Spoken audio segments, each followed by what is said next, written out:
Мээрбек Курманбек уулу Ысык Көл облусундагы эң ири балык чарбасынын негиздөөчүсү. Ал чоң өрүктүү айылынын тоо этегиндеги 1 гектар жер аянтын заманбап эс алуу жайы жана балык өстүрүүчү чарбага айландырган. Ишин 15 000 даана балык менен баштаган чарба бүгүнкү күндө 10 эсе кеңейди. Азыр мында жылына 50-60 тонна балык өстүрүлөт. Анын 25-30 тоннасы сатылса, жарымы чарбаны өнүктүрүү максатында пайдаланылат. Бизде өзүбүздө чарбабызда инкубационный цехыбыз бар. Ошол жака икра салынат. Салынып бир 2 аптанын ичинде чыгат. Андан кийин аякта дагы бир бассейндерибиз бар. Аякта 2 ай, 3 ай туруп, андан кийин сырткы бассейндерге чыгат да. Чарбабызда 18 бассейн бар. Тоюпту бизде немеден келет? Европа мамлекеттеринен. Даниядан келет, Испаниядан келет. Ошол производителдерден алабыз. Азыр бул чарбада форелдин алтын жана кубулжума аталган 2 түрү багылат. Көпчүлүктү өзгөчө кызыктырганы алтын форель. Мээрбек мырза бул балыктын уругун Америкадан алып келип, өзүнүн инкубациялык цехинде чабак чыгарып өстүргөн. Ошол күндөн тарта бул балык кеңири багылып, чарбанын өзгөчө брендине айланган. Кызыккандар көбүнчө туристтер. Туристтер кызыгышат. Анан şu эсимде бир 2012-жыл болсо керек эле. Ошондо мен икрасын Америкадан алып келдим.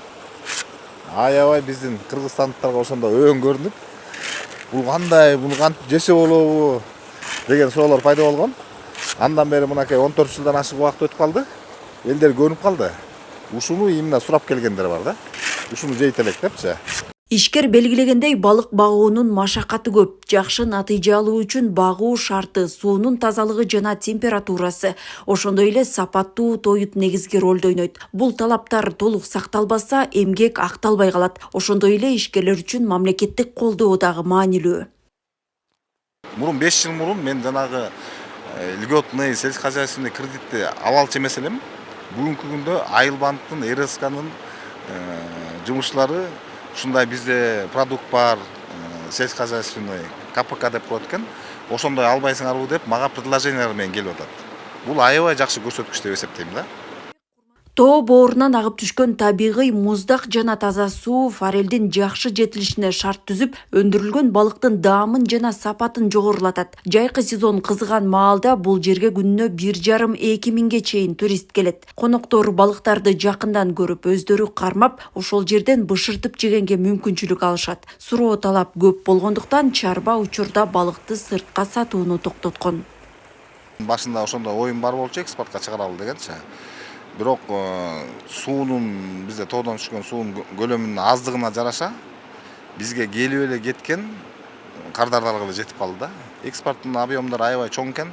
Бизде ошо чабактан баштап жанагы товарный массага жеткенге чейин 3 жыл убакыт да. Анан өзүбүздүн балыгыбыз бүгүнкү күндө өзүбүзгө эле жетип калды да. Чарбанын иштеп келе жатканына 15 жыл болсо, анын 7-8 жылы толук кандуу калыптандырууга кеткен. Ушул убакыт аралыгында тажрыйба топтолуп, шарттар жакшыртылып, өндүрүш көлөмү азыркы деңгээлге жеткен. Учурда мында 20 адам туруктуу иштейт. Ал эми жайкы сезон маалында жумушчулардын саны 40-50гө чейин жетет. Данагүл Алиева, Жакшылык Чортонов, ЛТР, Ысык Көл облусу.